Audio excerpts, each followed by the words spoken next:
Hello, I'm CJ. This is a quick video to show how to band text in Photoshop. After starting Photoshop, we can go to New File to create a new document. I will use this preset and create a new document.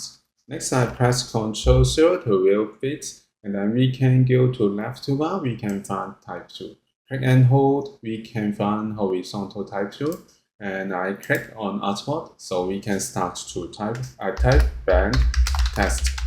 And then we can just move to show the transform bounding box and click it and click and drag. I want to make it larger and move it to center and press enter to apply.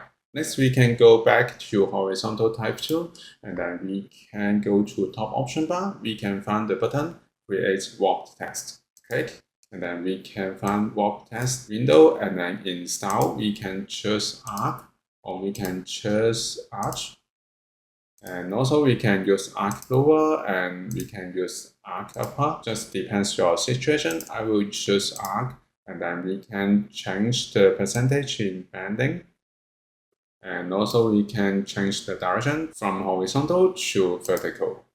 So we can make a horizontal distortion and also we can make a vertical distortion. So if you're happy with this, we can go to press OK to apply. So this is how we can band text in Photoshop. Thank you for watching this video. Hope this helped. Please subscribe this channel. More video will share with you. I'm CG Ian. See you in the next video.